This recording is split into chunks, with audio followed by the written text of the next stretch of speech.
on an airplane or something. It's a little embarrassing. Thank you for coming. So what I'm going to do is read just for about 6 or 7 minutes from the beginning of Grief is for People. So the good news is this requires little to no preamble, otherwise that would be bad news for the book. Just hover over everyone who buys it and explain.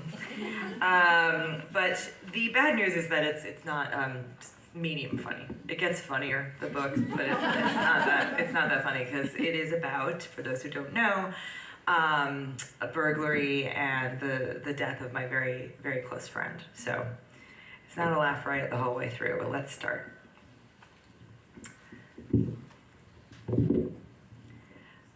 All burglaries are alike, but every burglary is uninsured in its own way. On June 27th, 2019 at 5:15 p.m., I leave my apartment for 1 hour and come home to find all my jewelry missing. This is the front entrance of the story, the facts of the case. Container first, emotion second. As if by offering up an order of events, the significance of those events will fill itself in automatically. But that story ends before it begins, without ever really being told. The thief enters the story through my bedroom window. He scurries up the corroded metal steps of my fire escape. He lifts the screen, then the glass, crouching to make himself small. Into the stillness of my bedroom come his dirty boots, sinking into the white comforter. To be fair, he has no choice but to step on the comforter. The bed is flush with the window because it takes up half the room. Once inside, the thief takes a total of 5 minutes and 41 pieces of jewelry. Amid the otherwise unremarkable loot are my grandmother's amber amulet, the size of an apricot, as well as her green dome cocktail ring with tears of tourmaline. Think kryptonite, think dish soap. But let us pause here before you get too turned around. My grandmother was an awful person. I've never met anyone who misses her. She was abusive and creative about it. If she was irritated at one of her children, she would instruct the other two to give the offending child the silent treatment. When my mother was a kid, she would be sent to her room with the understanding that my grandmother would be up at any minute with a belt. Sometimes she showed, sometimes she didn't. Sometimes she'd dig her nails into my mother's arm until the skin broke, an act of violence exacerbated by the bafflement that followed. Darling, whatever have you done to yourself? By the time this woman and I overlapped in sentience and height, she was cordial enough, hinged enough. Still, the longest conversation I had with her was on the day of my college graduation. She swanned into town, chucked a pearl bracelet across a restaurant table, and offered to pay for graduate school. She rescinded the offer after I mailed my applications. I don't know why. The bracelet I got to keep. Well, for a while anyway. My efforts to repurpose her objects to give them the soul they never had have been slower than their financial appreciation. The necklace belonged to my great-grandmother, and apparently she was no picnic either. I have long suspected these objects of not wanting to be on me, the green ring sensing an unfamiliar pulse pass through it. My mother, the least favored child, was relegated to the footnotes of the will, so these items are my sole inheritance. But I have thought of them as cursed. I've never worn them on planes. And now a stranger is in my home, packing up the remnants of a cruel woman and carting them off. Unfortunately, they are worth quite a bit of money. Even I do not know how much. I've never had them appraised, which would have been necessary to get them insured. Maybe because appraisal always seemed too adult, like hiring a lawyer or buying a water pick.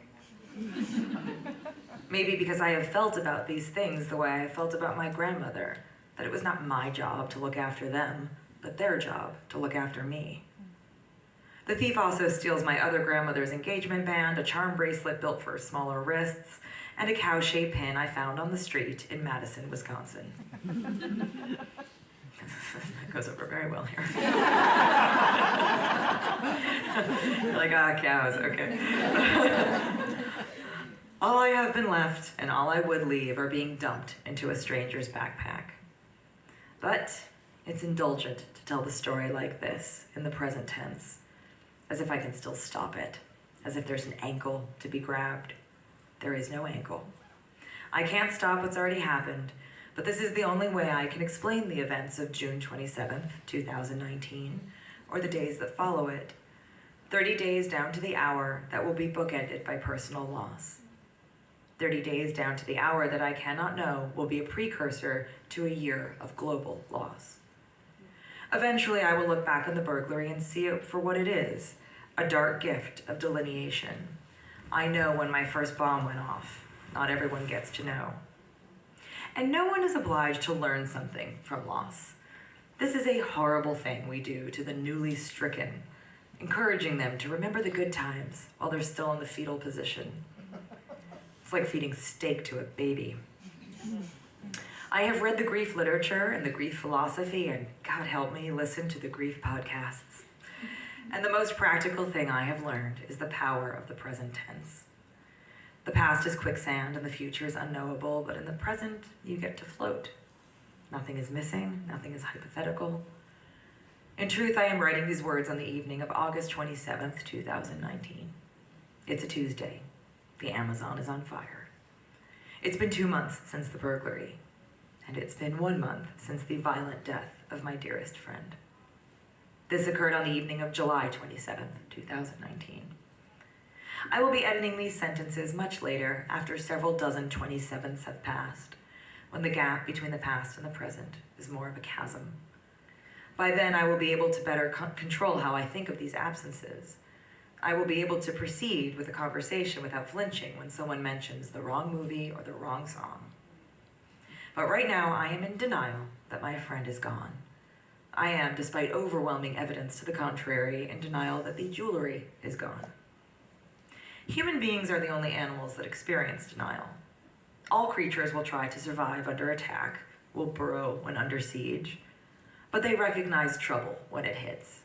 Not one fish in the history of fish, having gotten its fins chewed off, needs another fish's perspective. I don't know, Tom, that looks pretty bad. Denial is humankind's specialty, our handy little aversion. We're so allergic to our own mortality, we'll do anything to make it not so. Denial is also the weirdest stage of grief because it so closely mimics stupidity. But it can't be helped. I can't be helped.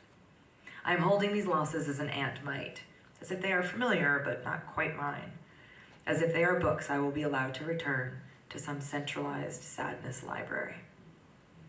Thank you. No, sure. Oh, I set up camp on your chair. I'm putting this on the floor. Hi, thank you so much. Hi, everyone. Get settled. It took me like an hour. I know. It's lovely to see you all, and I'm so happy to be participating in this. By the way, upstairs, Sloane was saying, oh, we both have dark hair and we both have glasses, and I was like in my dreams, someone would be like, Curtis and Sloane look so similar, like Sloane is like my movie version. So, this chair might break under me. It feels settled. It's clicking into place. Okay, so I'll give a tiny bit of context for how we know each other, because also in a weird way, I don't really think it ties into the story, but it's an interesting, just in terms of timeline. Yeah. So in June 2019, so of course I should know this, but what year did your first book come out? Why would you know that? Well, let me do it in reverse first. Is prep 2006? 2005. Like I said. I was told there'd be cake 2008. Okay, so I, of course, for years and years, I knew who Sloane was, and especially if you sort of work in publishing, she's like the amazing writer who used to be an amazing publicist before that. Are we okay? Are you coming here for the microphones or the chairs? Or the I'm I know, yeah, okay. So, but we had never met because you always lived in New York and I always lived in different places in the Midwest. And then we participated in a sort of writing conference in Denver. in June 2019, and in my memory, the way I tell people is like we became like new best friends in like an hour or something. I don't know if that's the version. It took no time at all. I was like, oh right, now this is correct. Yeah. And then I even remember like certain like well, I'll tell you after this thing that you said to perhaps maybe like this observation you made about another person that I was like, oh, like I really like her now. Like it was maybe it wasn't 100% generous, but I agreed with it. Anyway, and then there's this picture where we're like on a porch swing and like it's very romantic. I know, like that's what it looks like. We're like sweethearts. Or it's like, and then but the haunting thing is. So then we haven't seen each other since then until tonight, and that was like about I'm sorry to say like a week and a half before your apartment was broken into, yes, and then we I feel like we've like had a little bit of contact. And so it's like, and then obviously like many things have happened in the world to us, and so one thing to get to the book, which I think the book is truly like fantastic. I think it's an incredible feat of many things, just of like structure, which is like the most writerly compliment, but like analysis. I know. No, it's like they don't care. Like, I love it. Right, insight into like the human condition. Okay, so the part that you read aloud, you said, "I'm writing these words in 2019." Mm-hmm. It's now, March 2024. So were you in the book publishing cycle? You could have finished it like a year ago or a year and a half ago, but were you then writing it for years, and sort of what was that process? Yeah, so I started writing it, it is what happened. The burglary happened first. And when the burglary happened, I thought, as the author of 3 books of essays, I'm like, well, I know where to put this. And it's not a diorama. I was like, but I thought, although it's kind of a cool Which you diorama. do make. I have made dioramas. It's terrible. That's not as random a reference as it could be. Like, all right, Joseph Cornell, calm down.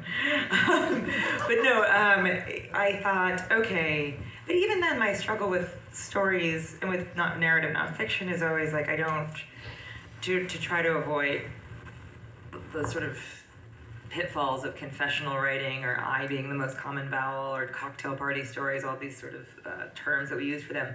Even with something as big as the burglary, which is a felony, I was like, I don't know if it has like, I don't know what the point is. Is it about New York? Is it about these belongings? Is it about sentiment and jewelry? Like, what is the thing? And while I was sort of thinking about that, my old boss, who I worked for 10 years, Russell, at Random House, we stayed in very close touch, was sort of helping me try to sleuth to find the jewelry. And then we had dinner, and then he died 3 nights later. And it's normally when things I write, it's almost like you're working backwards. You have the story, and then you're working backwards. So it started as an essay, to answer your question, basically. And so everything I read was almost from, sorry if there's feedback on this, everything I read was almost from the essay. And then when he died, it just got a lot bigger. Sorry, I'm just hearing. And did you know that the stories were always sort of, because the 2 incidents happened a month apart, and you yourself, I'm sure, I assume that like some people here have, read the book, and maybe just because it came out so recently, others haven't. Yeah, but, there's no quiz at the end of this. Well, one thing is, will you explain the title? Because I think that contextual, because again, people might be like, this is a very good question. Your friend. Like, yeah, so basically the title is very blunt, as you can tell. And I think that what happened really is after the burglary, I was really upset. I had been, as the police, the word the police used was targeted, which I was like, oh, like the happy place between like casually observed and stalked, which was like roughly targeted, like, okay. And it was for an hour, and it was so specific, and I knew that no one else had been hit. I just knew when I walked into my apartment. I'm like, I just knew, and it was so upsetting to me, just the violation of it, the missing jewelry. At that point, I was like, sort of single and felt very alone, and felt very like that I had made a bunch of bad choices that somehow made this happen, which is real like self-victim blaming, like nonsense. And And so I tried at some point when I was sort of spinning out to find like a grief group, just because I felt like this is inappropriate for like other friends. I'm like, I wonder if there's anything that's just like, hey, you've been the victim of something. And I'm like, wow, there's nothing. And then Russell died. He died by suicide at his house in Connecticut. And then there was a lot of things. And I'm like, and there's a line in the book that says, oh, grief is for people, not things. And so it's this sort of corrective, but at the same time, I'm sort of looking through like sort of like one raised eyebrow at the entire grief experience throughout the entire book. So a little part of me, it's like divided into the 5 stages of grief, but I don't really believe in them. Yeah. Do you know what I mean? So like in a way, he loved objects so much. He was a huge collector of objects. He loved old movies. He would go to the flea market and just, you know, shake down everybody. And he loved even the jewelry. That part of me is like, I don't totally believe it. I think it's a book about grieving what upsets you. And it was like, then it leads into COVID where it's like we all knew people who had it worse. And then we also all knew people who died. And then we also all knew, and it's like so hard to know where to put these things. I don't know, now I'm babbling. No. Well, to go back, I want to talk about Russell specifically. Like the thing that I think my favorite sentence in here, let's see. Well, I can hold some. There's a table now. I actually, Okay. for a second. I retyped it. I had stored everything I liked best about myself and Russell. And then later you refer to sort of, in some ways, writing for him as an audience of one, which I loved, partly like the reclamation of, in recent years I've heard audience of one as sort of Fox News and, you know, whatever, in certain 2016 to 2020. So, but there was something that explained, like I felt like such a sort of recognition in that, in terms of almost like, I think that helped me understand your friendship, and even in a weird way helped me understand your writing, because there's a few questions, but do you think that most writers have some ideal reader in mind? I'm gonna start coughing. I know, I don't know why, sorry, okay. We're fine. I literally, like, we haven't even talked about the COVID section yet. Okay, hold on. Okay, everything's fine. Did you ever see the movie Outbreak where all the particles are floating in the movie theater? I hope you enjoy this last read. I hope you We're doing very well. So do I have a specific reader in mind or an audience? I don't. Do you think, well, you did or do you think that that's like a sort of standard thing for writers, or is that unusual? I don't know how other people operate. I will say I sometimes do it in a very literal way where I'll have a draft and do something that I don't think this is what people mean, and it seems sort of masochistic, where I'll just like take out a page and imagine someone who I know who doesn't like me reading it.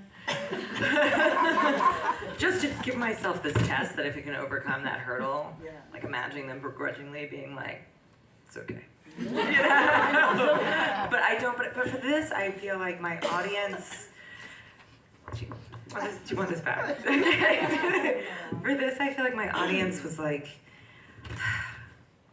I think I missed him in such a specific way. I think when I am not someone, my joke is always like, I'm not someone who could be accused of like identifying a marketplace.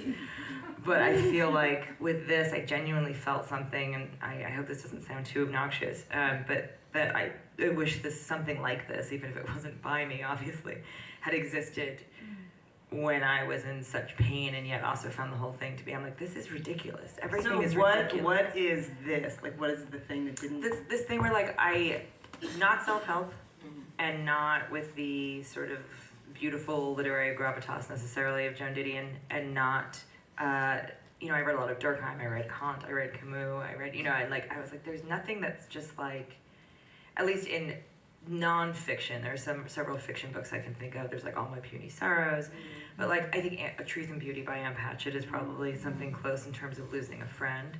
But I think what I knew is that in this I had a reader both the readers who had experienced something like this.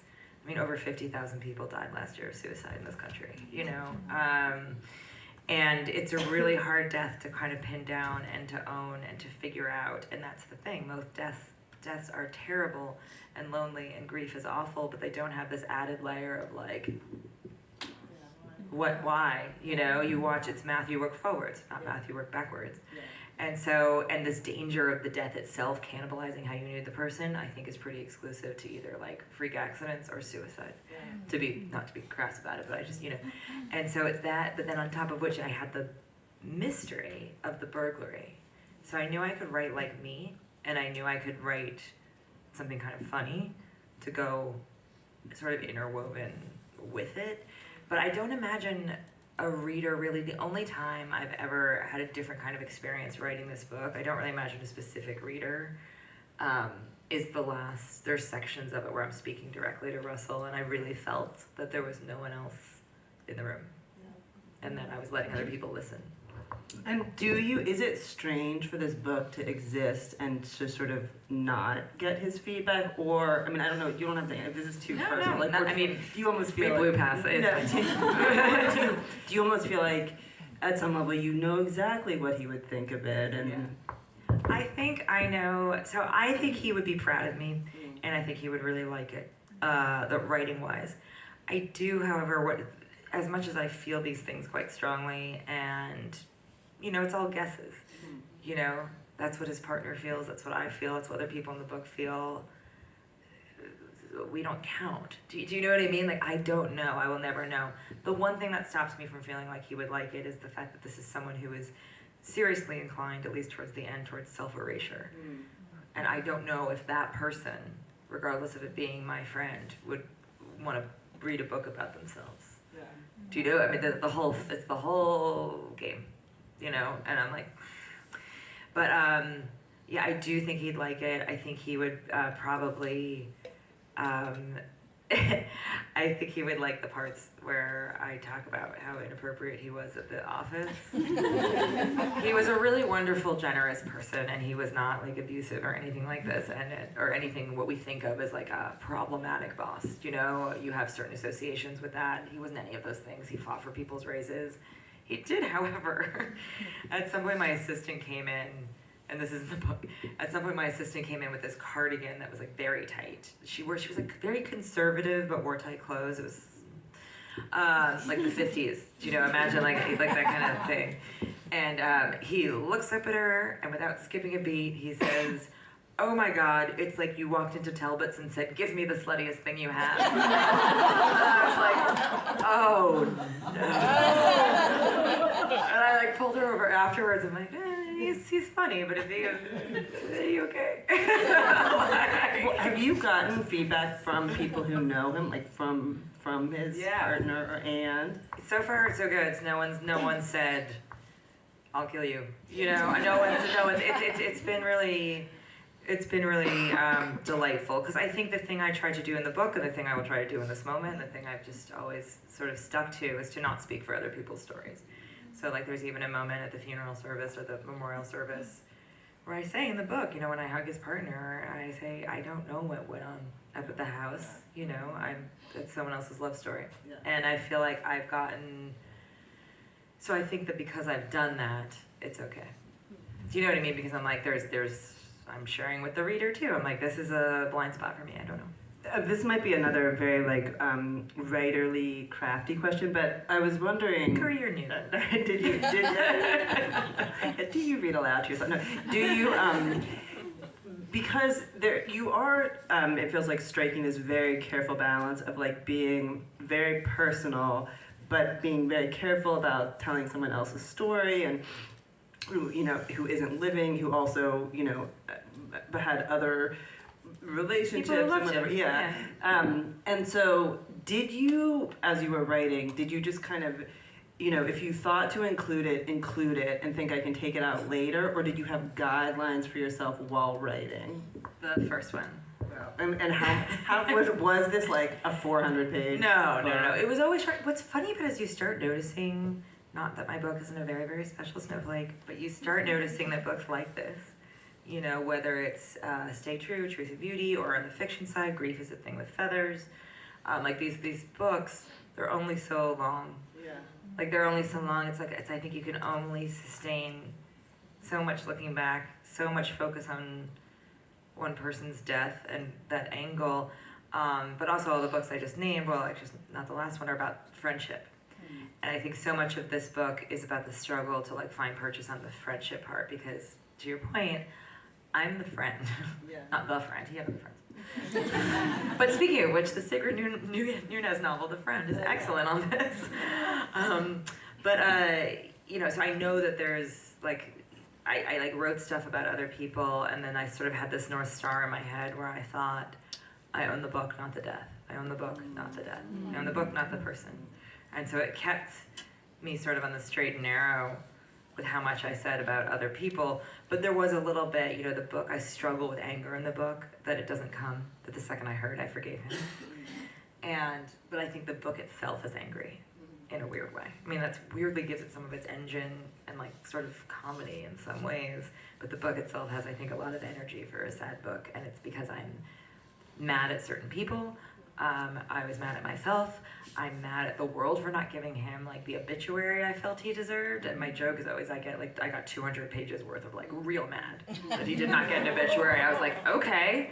I've actually often thought, and I thought of this specifically with regard when you mentioned his not getting an obituary. I feel like it's kind of, first there's this sort of like write the book that you want to read, yes. But also I sometimes think that a good sort of justification or jumping off point for a book can be if you are sort of obsessed with something and someone else says like, why are you obsessed with that? And you think like, I could tell you but it would take 400 pages or whatever, or it would take like 190 exactly. pages. How long do you have? Yeah. So it's like it is such a motivator totally to sort of get it all down.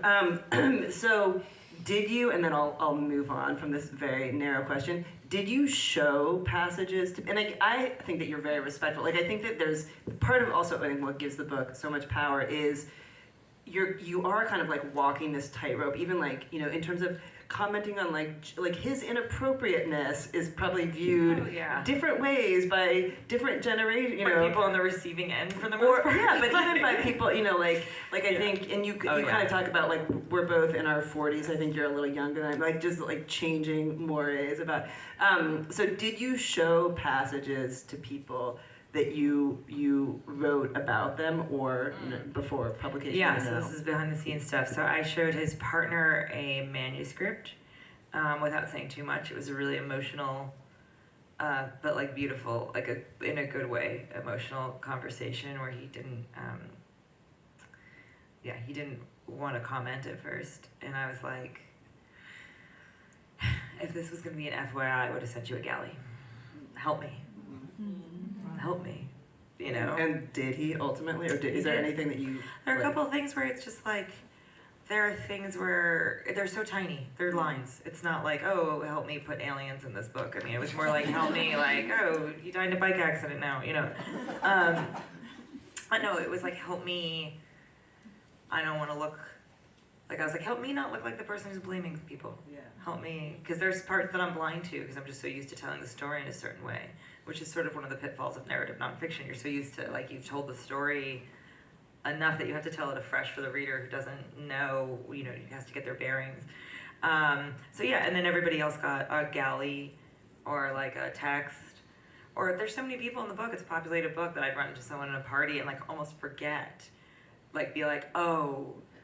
Like, there's a part where I talk about a newer friend who's calling me to offer condolences, but she was...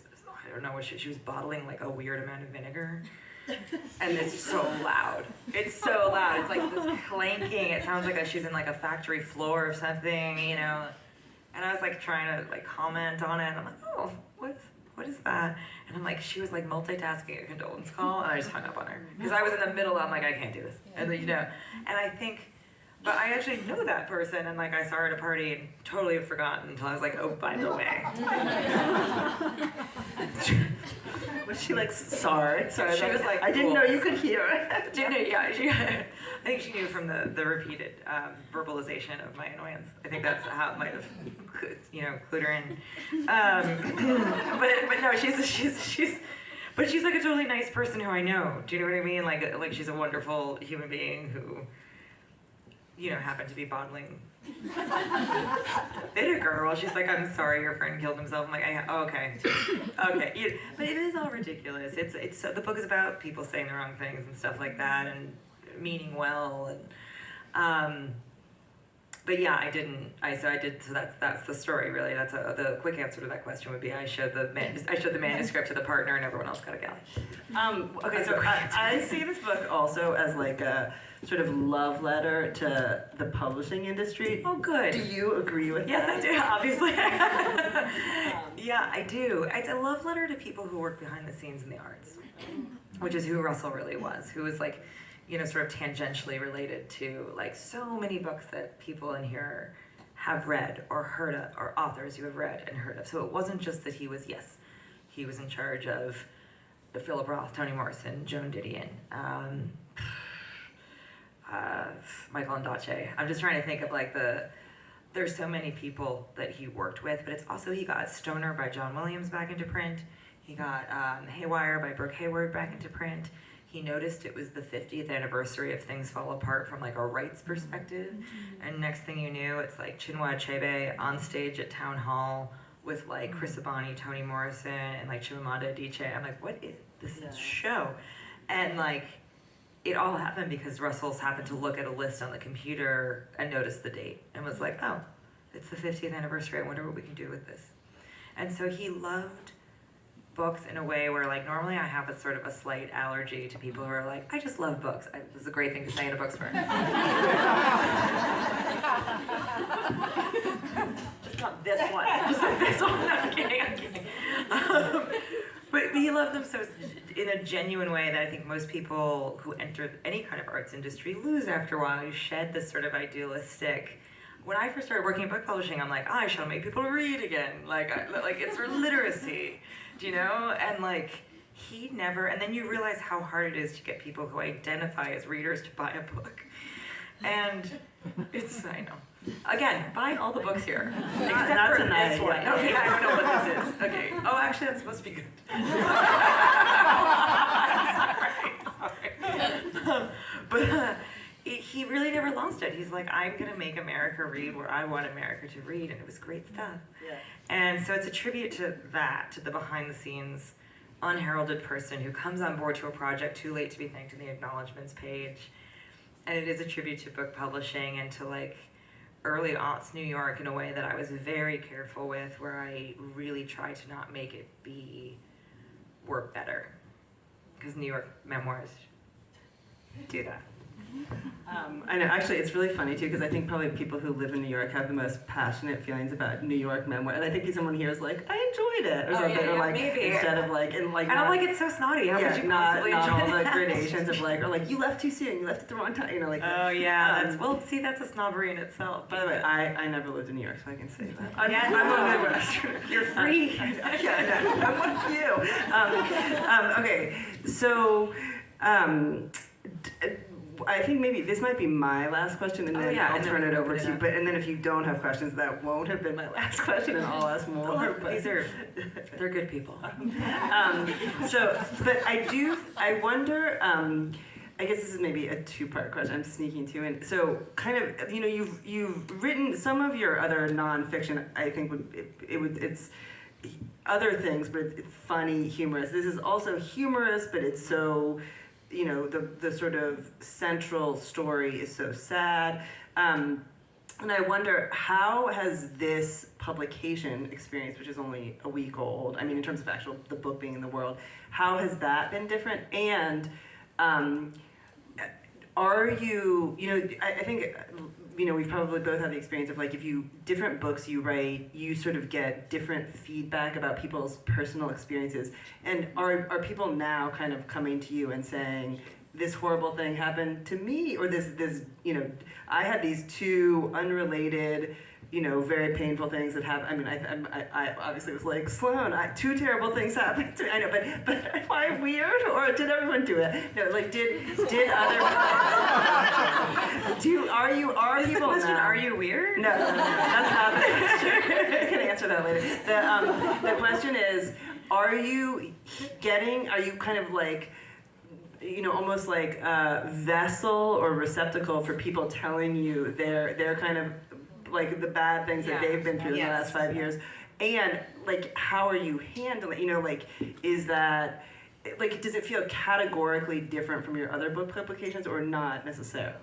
Okay, so is that like a Roman vessel? No, I feel like I have a little bit of it. It's this funny sort of question as we go into like a Q&A and stuff like that. Well, from a writing perspective, I know it sounds nuts. It doesn't feel that different. It feels like the same muscle and the same sort of skill set and the same limits of that skill set are being employed on just a heavier topic. So it gives the book probably a texture that seems different than to others that I recognized and that I appreciate, especially the feedback.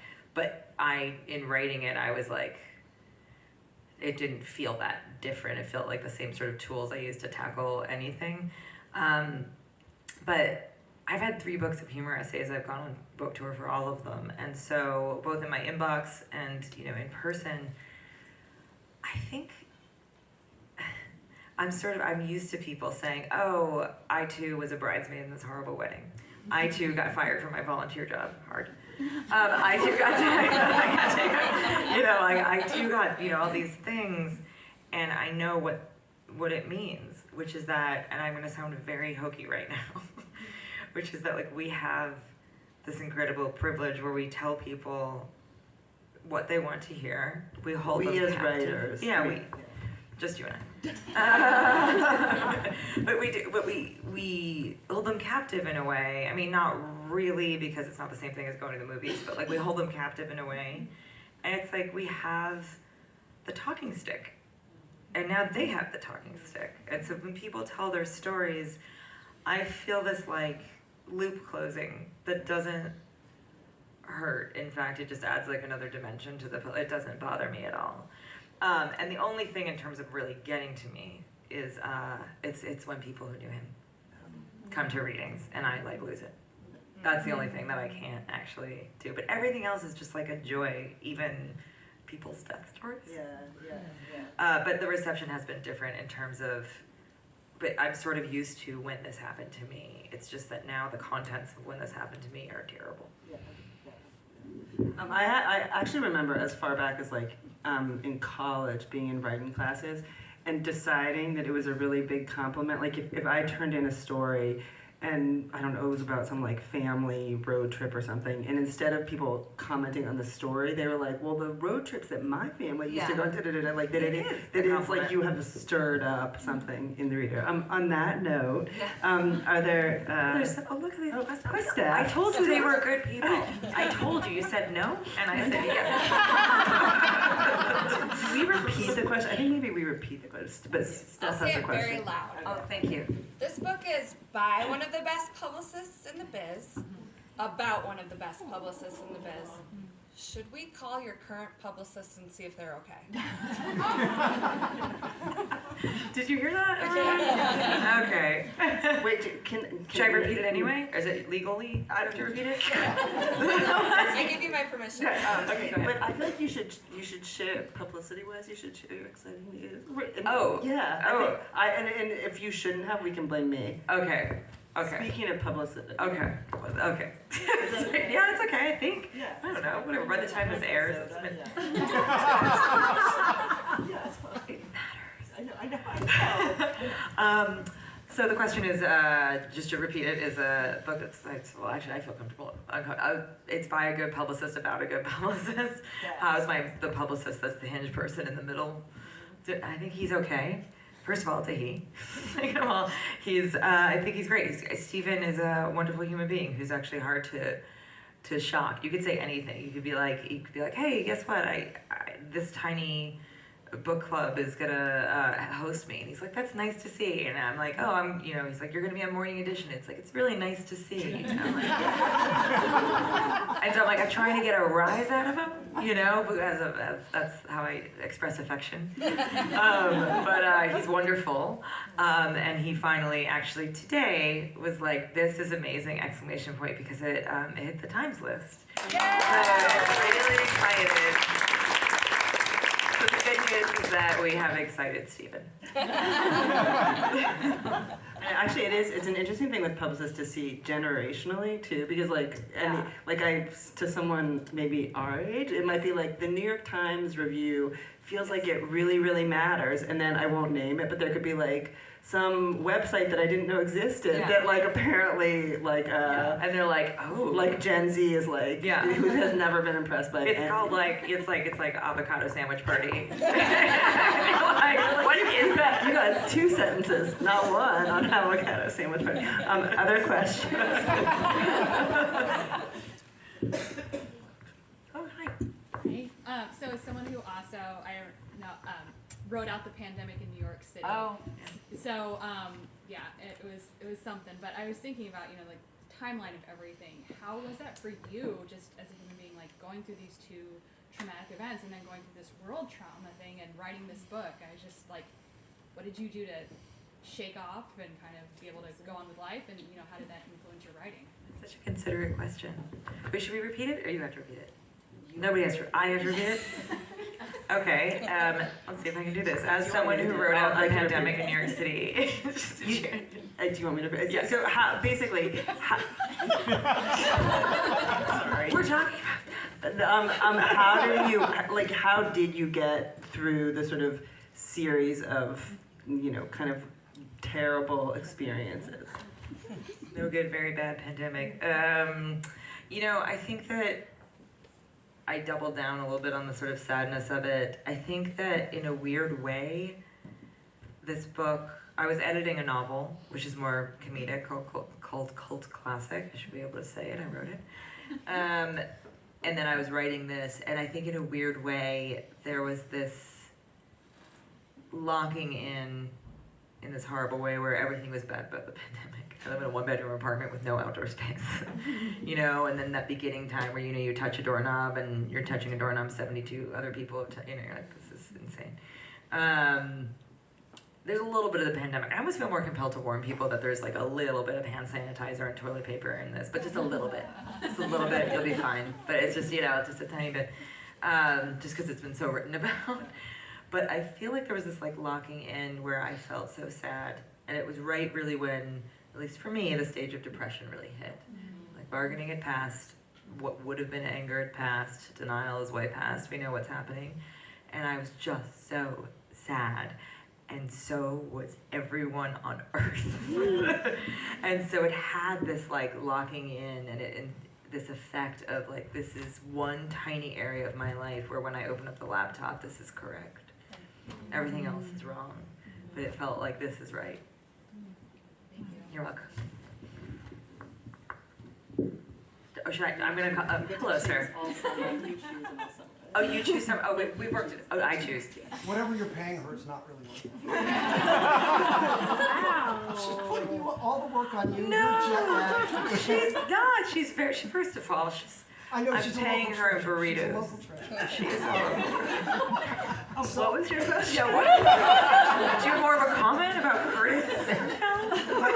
I was going to say, from the Lisa Beerenbach's all-name team, the 2 of you together on stage is probably the crappiest we've had. That's true. But I caught your thing at Politics and Prose last week.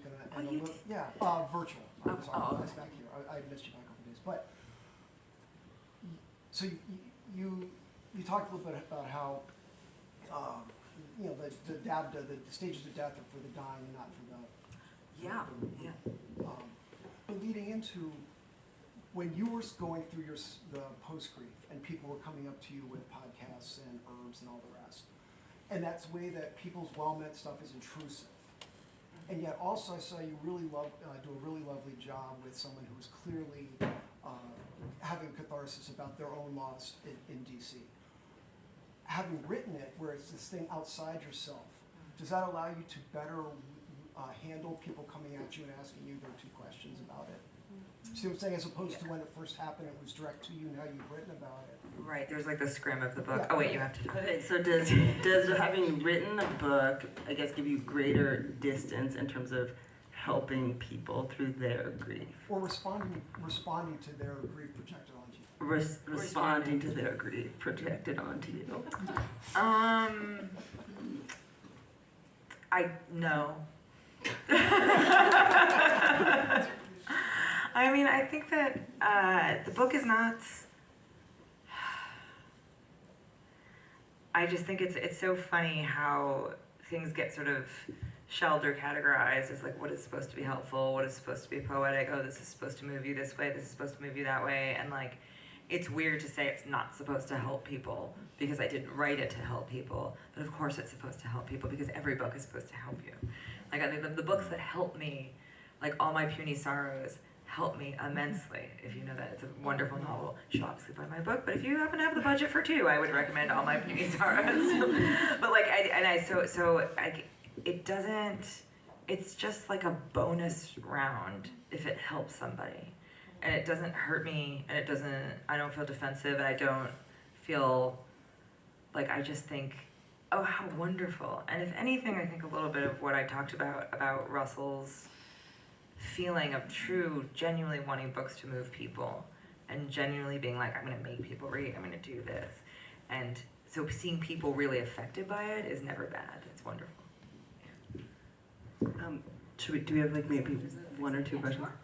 Okay. Okay. I have a question. So I haven't had a chance to read the book yet, but I read the essay in the cut, which was so lovely. Oh, thank you. And you have this line in there that I'm going to butcher right now, but it's about how knowing the distinction between asking someone to miss the person like you do instead of recognizing the way in which you miss the person.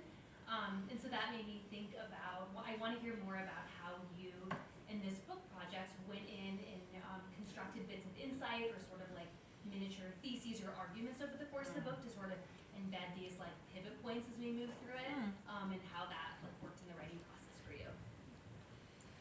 So nicely put. That was really well. That was very articulate. Good luck. So it's how did the people, different people miss somebody in different ways, and what were sort of things that you, like ways that you worked in the book to, you can finish the rest. Yeah, I know. It was such a good question that we're like, I'm like, oh, that was really good. So the line, well, it would help. I mean, this is. I was about to say this is much more my responsibility than yours. The line is something like the difficulty that I told this brief story about how I had once been asked to blurb the memoir by someone whose mother had died. And I said, sure, and then I looked at it and I was like, oh, we have a problem, which is that I don't particularly care for the mother. I just felt like I didn't really, and I was like, and their relationship, and I felt so horrible because I'm like, this woman's, precious relationship that she's written about is now in my hands, but I was like, but this is the danger where I think really my problem with the book is it kept saying, my mother was the greatest, you should miss her, as opposed to, I miss her. Not, it's miss this person as I do versus I miss her. And I really believed that, and I think it's maybe a testament to the person I wrote about more than my writing, to tell you the truth. That's not false modesty, it's true, that like people seem to be missing him. And it's something that I'm actually shocked by. Not because he's not missable, but because he's my friend, he's not your friend. Do you know what I mean? It's a book about grief, but you're supposed to be able to apply it to yourself. But I'm like, oh my gosh, like I went on the Daily Show, which is like the biggest it's a very big piece of media or thing. And like one of the second question was like, can you tell me about your friend? And I'm like, yeah, I mean, I guess that's the dream of a morning person in a way, to like get a bullhorn out and be like, I'm gonna scream about this forever until people know you. So it's been a weird side effect where it's like that line, I've thought about it where I'm like, it's an accident and it's lovely, but it's because of him. Last question. Hi. Hi. So, because you're a humor writer, did you feel any sort of change in the process when you were writing this novel? Like, did you feel like your humor allowed you to get through grief? Like it was helping you?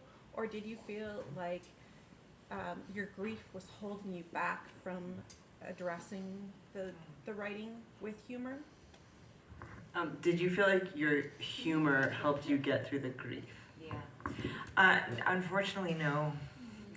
Oh, sorry, I just like looked at it, just like, unfortunately, no. I'm happy with it. Sorry, unfortunately, no. I think there's limits, and I think part of the book is coming up against those limits of what humor can do. It helps, but it doesn't stop things from hurting. It just helps you sort of frame them and process them, and it's a solve in the moment. But like, no, it didn't. Sad note. I know. Well, there's one more. I'll give you one more compliment. I sort of going back to the last question about, sort of making people who didn't know Russell miss Russell.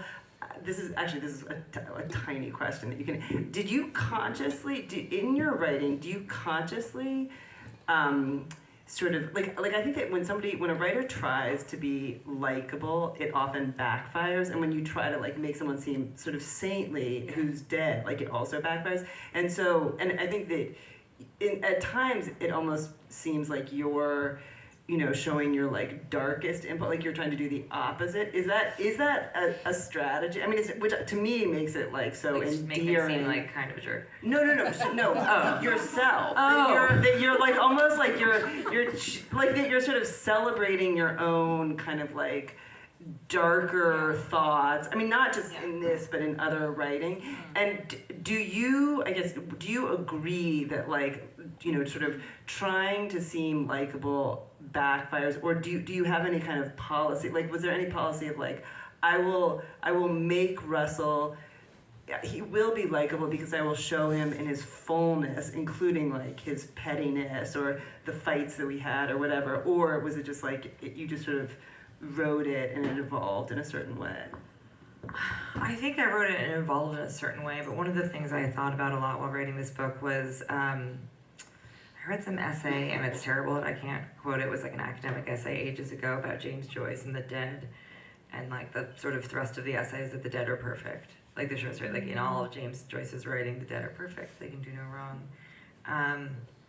and it's easier. I mean, it's a straight shot to sort of making people like them in a way, but I think I just.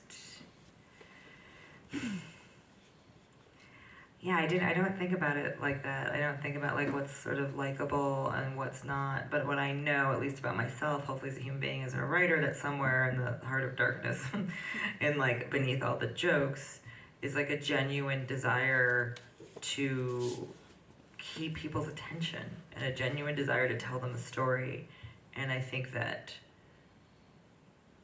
sort of hopefully what the book does. It's not about like the portrait of this person or the portrait of me. It's like what the story needs, which is obviously very true and very obvious for fiction, but maybe not so obvious for nonfiction. But I think that part of I'll go back to the first question as we sort of wrap it up, I guess, is that like part of my allergy to like a sort of confessional kind of just dump is like you sort of have to sing for your supper and entertain a reader. And sometimes that entertainment is laughter, and sometimes it's the opposite. But you have to sort of keep it going in nonfiction just the way you would in fiction. And so all my choices sort of stem from that, not likability or not. But like, are there jokes I hear and think I can't write that? Yes. There's like puns that I'm like, no. But we'll keep that for later. Well, Sloane, thank you so much. Thank you for writing this book. Thank you for coming to Minneapolis.